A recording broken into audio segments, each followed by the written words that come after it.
فأنا ناصح لإخواني بالصدع بالحق تبيض وجوههم. السكوت في مسألة الحزبية يضرها، فاصدع بما تؤمر وأعرض عن المشركين.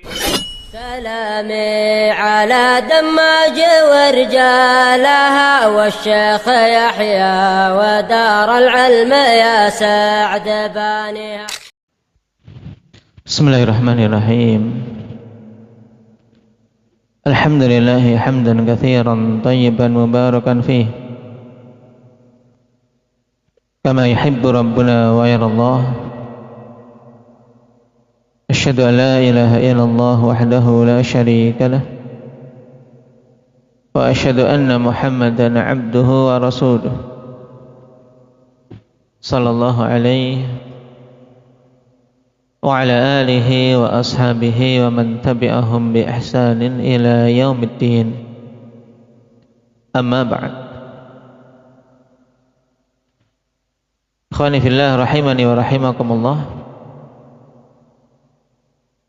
Pembahasan yang lalu kita masuk pada pembahasan tentang tetapnya sifat ulu bagi Allah. Yang dimaksud dengan sifat ulu itu apa? Abdul Hafid.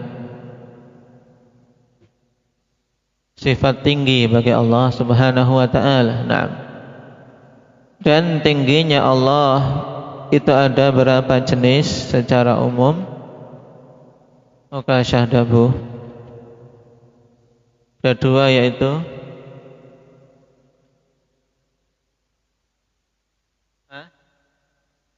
yang keras. Yang keras apa?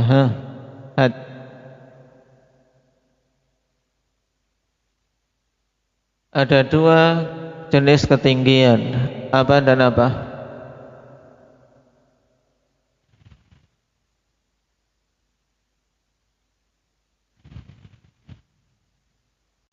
Taib, uluwu dzat dan uluwu sifat. Yang dimaksud dengan uluwu dzat apa? Abdul Razak.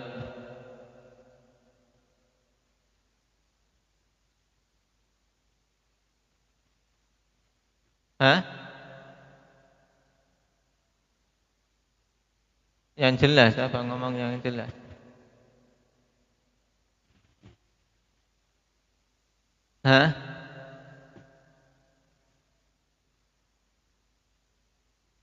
Dalam mutaakhirin, yang belakang-belakang itu.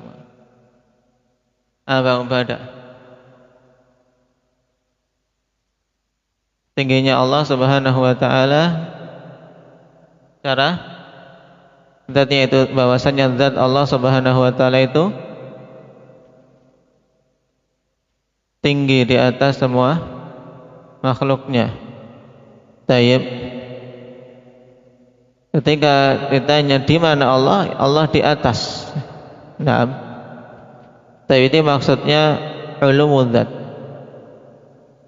Bahwasanya zat Allah Subhanahu wa taala itu naam, tayyib, tinggi.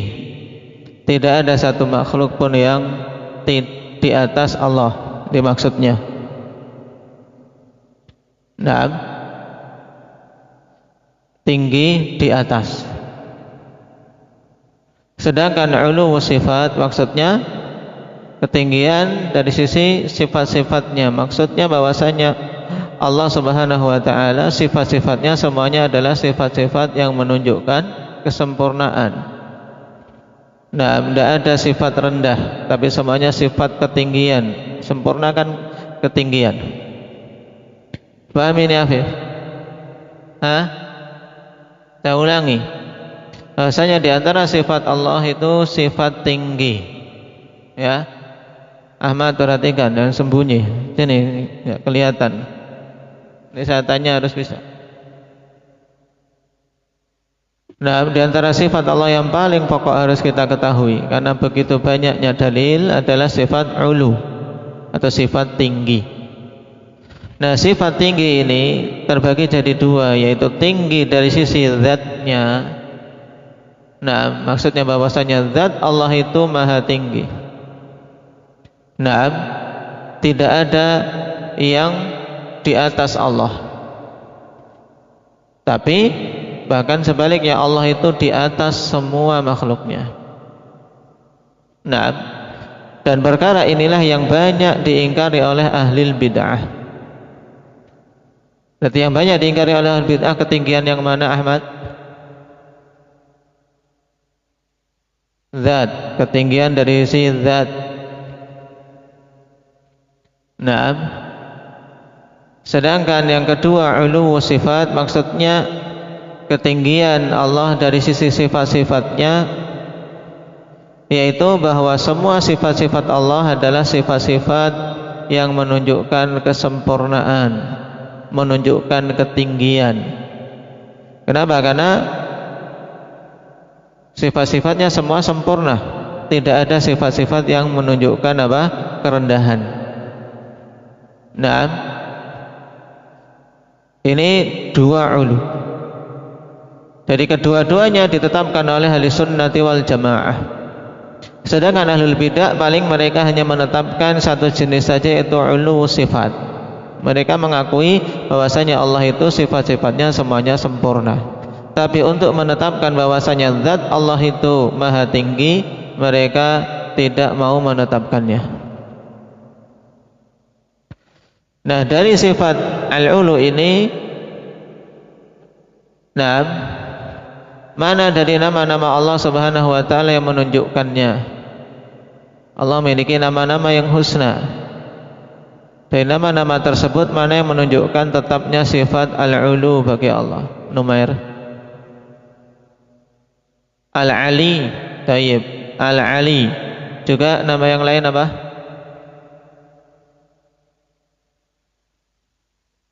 Selain Al-Ali yang menunjukkan sifat ulu, apa Ukasha? Al-A'la. Ya, ini dua nama ya kawan, Al-Ali dan Al-A'la. Terkandung padanya penetapan sifat tinggi bagi Allah Subhanahu wa taala. Dan tetapnya sifat tinggi ini dalil-dalilnya begitu banyak.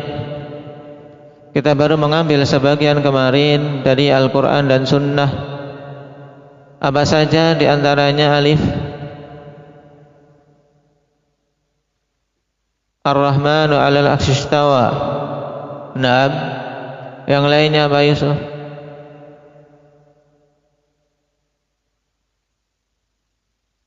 Ilaihi yas'adul kalimut thayyib.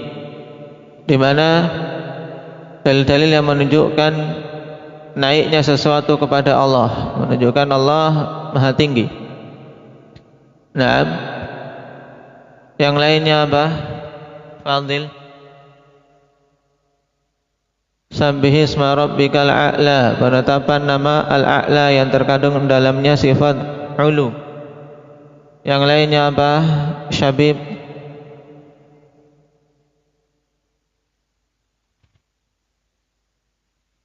Qul nazzalahu ruhul qudus min rabbik. Pendalilannya bagaimana?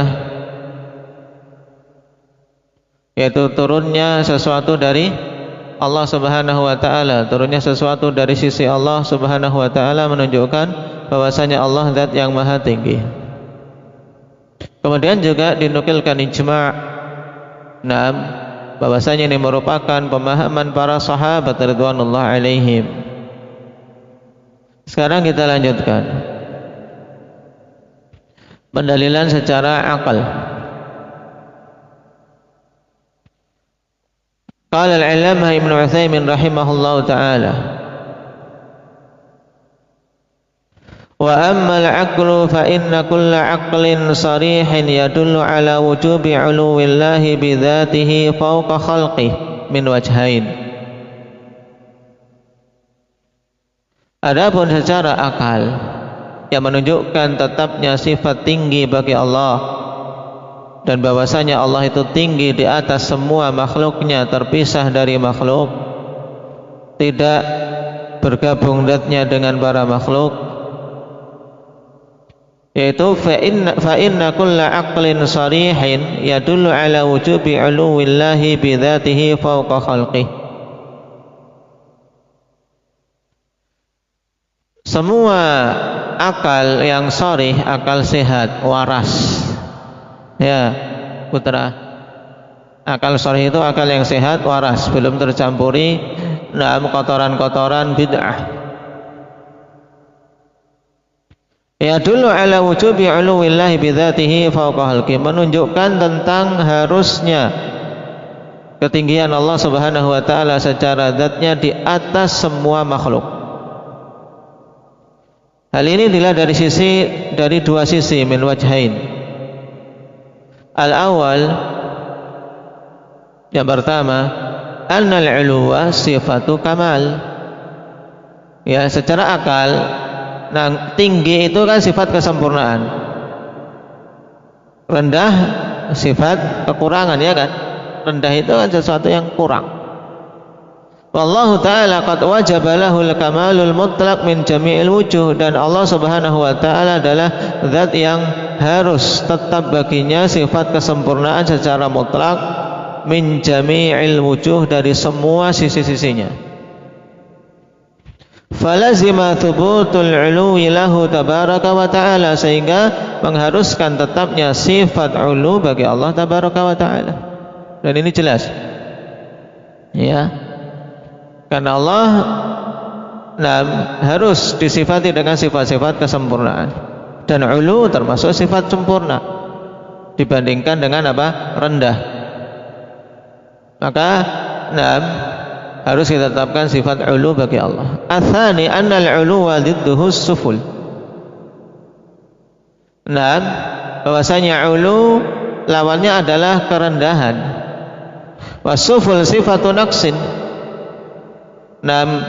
Rendah itu adalah sifat kekurangan. Wallahu ta'ala munazzahun an jami'i sifatin naqsi, dan Allah itu tersucikan dari semua sifat-sifat kekurangan. Falazima tanzihuhu 'anis suful wa thubutu diddihi wa huwal 'ulu. Wa thubutu diddihi lahu wa huwal 'ulu. Sehingga wajib untuk mensucikan Allah Subhanahu wa taala dari sifat kerendahan ini, dan wajib untuk menetapkan lawan dari sifat tinggi, dan wajib menetapkan lawan dari sifat rendah, yaitu apa? Sifat tinggi. Sifat 'ulu. Jadi secara akal jelas, ikhwan. Kesimpulannya dua sisi ini. Yang pertama, kita lihat sifat 'ulunya itu. Sifat 'ulu itu sifat sempurna. Allah itu harus disifati dengan sifat sempurna. Maka harus kita tetapkan. Kebalikannya, yang kedua, sifat rendah adalah lawan dari sifat 'ulu. Dan kerendahan itu sifat yang hina, sifat kekurangan. Kita harus meniadakan sifat itu dari Allah. Berarti kita harus menetapkan lawan dari kerendahan, berarti sifat apa? Sifat kesempurnaan, yaitu sifat apa? Sifat tinggi. Wa amal fitrah sekarang. Adapun secara fitrah. Fa inna Allah Ta'ala fatara al-khalqa kullahum al-araba wal-ajam hatta al-bahaim 'ala al-iman bihi wa bi'uluwihi. Secara fitrah, sesungguhnya Allah Subhanahu wa taala telah memfitrahkan semua makhluk, yang Arab maupun yang Ajam, bahkan sampai-sampai para binatang pun difitrahkan di atas keimanan terhadap Allah dan terhadap sifat tingginya Allah. Fama min 'abdin yatawajjahu ila rabbih bidu'ain aw ibadatin illa wajada min nafsihi daruratan bi talabil 'ulu. Sehingga tidak ada satu orang hamba pun yang mengarahkan dirinya kepada Allah dengan doa atau suatu ibadah, kecuali dia dapati pada dirinya itu hal yang tidak bisa dia tolak, ya. Wajada min nafsihi darurah. Jadi daruratan di sini apa? La yumkinu apa? An yukhalifah. Tidak mungkin untuk dia menyelisihinya, sesuatu yang tidak mungkin dia tolak, yang ada dalam diri dia. Dia dapati sesuatu yang darurat, yang tidak mungkin bisa dia selisihi, tidak mungkin dia bisa tolak, Yaitu bahwasanya pada dirinya itu sedang apa? Sedang meminta kepada zat yang maha tinggi, minta yang di atas. Bahkan orang yang tidak belajar pun ketika nyuruh berdoa, nasihati saudara, minta saja kesembuhan sama yang di atas. Berdoa saja pada yang di atas. Maksudnya apa? Ini fitrah. Bahwasanya manusia mengakui Allah Subhanahu wa taala itu di atas semua makhluknya, ya tidak Yusuf? Wartifa'u qalbihi. Betul. Wajada min nafsihi daruratan bi talabil 'ulu. Wartifa'a qalbihi ila sama, la yaltafitu ila ghairihi yaminan wala shimalan. Dan terangkatnya hatinya ke langit, dalam artian menengadah ke langit, yaitu terangkat hatinya mengarah ke langit, mintanya ke atas. Ketika berdoa hati kita akan mengarah ke atas, tidak ke kanan, tidak ke kiri, apalagi ke bawah. Ini suatu hal yang tidak bisa dibantah. Ketika berdoa mesti hati kita mengarah, minta pada yang di atas. Ini fitrah ya kawan. Wala yansarifu an muqtada hadhil fitrah illa man ijtalathu syayatin wal ahwa. Tidak berpaling dari konsekuensi fitrah ini kecuali orang-orang yang telah tertipu oleh syaitan dan hawa nafsu.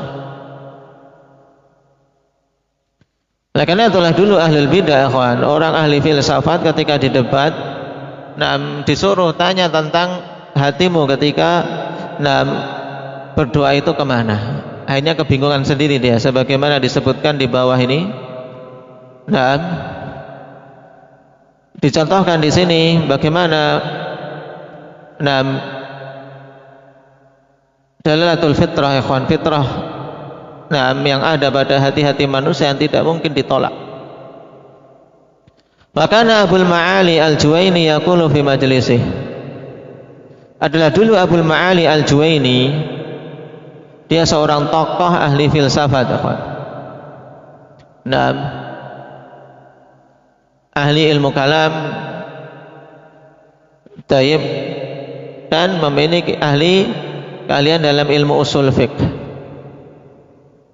Dan sayangnya kawan, mereka yang bergelut ilmu usul fiqh terkadang kebablasan sehingga jatuh dalam pendalaman ilmu kalam banyaknya. Makanya di antara yang diwanti-wantikan oleh para ulama kita, ulama ahli sunnati wal jamaah, ketika mempelajari ilmu usulul fiqh juga jangan terlalu mendalam dan terseret dengan pembahasan-pembahasan ilmu kalam yang ada di dalamnya. Cukup ambil dari pokok-pokok ilmu usulul fiqh yang dengannya seorang bisa memahami dalil dan mengambil istinbat dari dalil. Karena banyak sekali pembahasan-pembahasan dalam ilmu usulul fiqh, kalau seorang mau menceburkan diri ke dalamnya, hal-hal yang dikatakan la ta'ila tahtah, tidak ada faedah banyak padanya.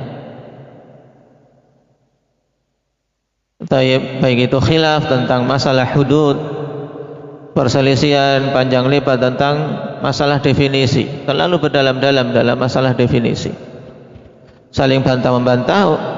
Untuk apa? Satu pengertian dari suatu istilah, habis waktu, dan permasalahan-permasalahan lain. Abul Ma'ali Al-Juwaini dulu mengatakan dalam majelisnya, kana Allahu wala syai' wa huwa al-an ala ma kana alaih. Taib yu'arridu bi inkar istiwa'illahi ala arsyih. Dia mengatakan Allah Subhanahu wa ta'ala itu ada dan tidak ada sesuatu pun, dan dia sekarang, yaitu Allah Subhanahu wa ta'ala saat ini berada pada kondisi dia pada awalnya. Ini kan ungkapan yang membingungkan. Kana Allah wala syai' wa huwa al-an ala ma kana alaih. Intinya apa sekarang? Tidak usah kita bingung-bingung memahami perkataan, memang orang bingung. Ya, Al-Juwaini kan orang bingung. Maksudnya dia ingin apa? Ingin mengingkari istiwanya Allah di atas arsy. Nah, ungkapan itu untuk apa? Untuk menunjukkan pengingkaran bahwasanya Allah itu tinggi di atas arsy. Dia ingkari. Faqala Abu Ja'far Al-Hamadani, maka Abu Ja'far Al-Hamadani seorang ulama ahli sunnah mengatakan, da'na min dzikril arsy ay li'annahu thabata bis-sam'i wa akhbirna an hadhihi ad-darurati allati najiduha fi qulubina. Nah, tinggalkanlah dari penyebutan arsy. Kita tidak usah nyinggung-nyinggung masalah arsy, kata Abu Ja'far. Kenapa? Karena sudah tetap dengan dalil Al-Quran dan Sunnah. Kalau kamu nggak percaya, sudah, kita tidak usah bingung-bingung membicarakan tentang masalah arsy. Sekarang kabarkanlah kepada kami tentang kedaruratan yang kita dapati di hati-hati kami. Yaitu kedaruratan di sini maksudnya apa? Tentang hal yang tidak mungkin kita bisa menolaknya yang kita dapati di hati kita. Maqala 'arifun qattu ya Allah illa wajada min qalbihi daruratan bi talabil 'ulu. Nah, tidaklah ada seorang yang mengenal Allah pun, ya tidak ada satupun orang yang mengenal Allah mengatakan ya Allah dalam doanya memanggil ya Allah, kecuali dia akan mendapati di dalam hatinya itu hal yang tidak bisa dia pungkiri, bahwasanya dia apa? Mencari ke arah atas ketika memanggil ya Allah. Hatinya itu apa? Talabul ulu, yaitu mencari ke ketinggian, mencari ke atas. Terarahnya ke atas. La yaltafitu yumnatan wala yusrah. Dia tidak menoleh ke sisi kanan, tidak boleh menoleh ke sisi kiri. Nah, ini Abu Ja'far ungkapkan.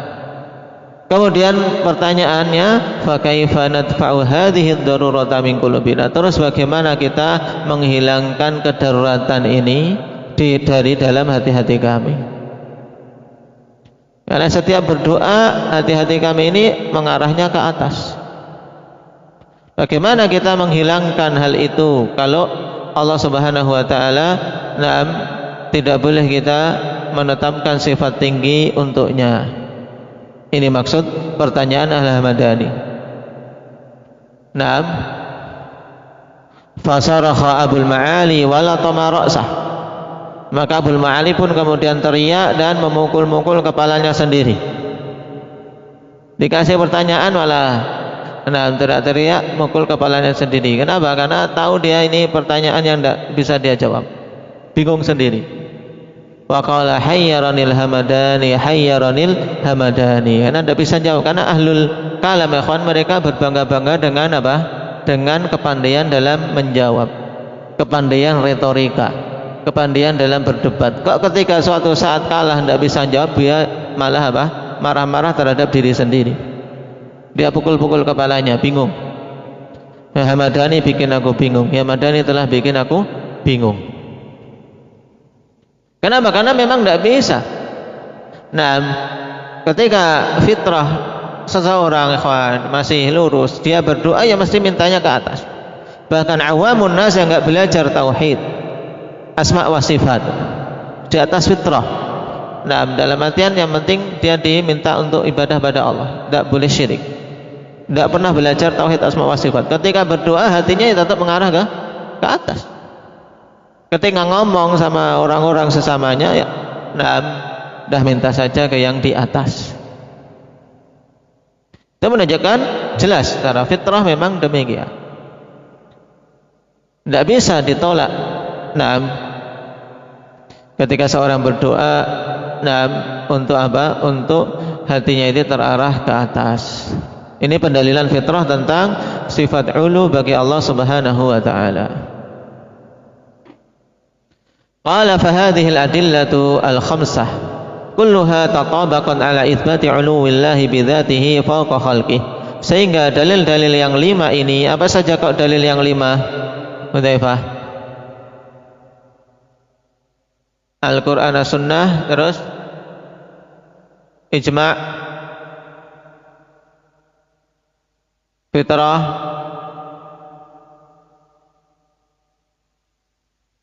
akal, baru 4 kalau Al-Quran dan Sunnah dijadikan satu. Taib, Al-Quran dan Sunnah dipisah. Al-Quran, As-Sunnah, ijma', akal dan fitrah. Ini 5. Taib. Nah, semua dalil-dalil yang 5 ini semuanya apa? Sepakat pada satu hal, yaitu menetapkan sifat ulu bagi Allah secara zatnya di atas semua para makhluk. Taib. Sekarang mungkin ada iskal.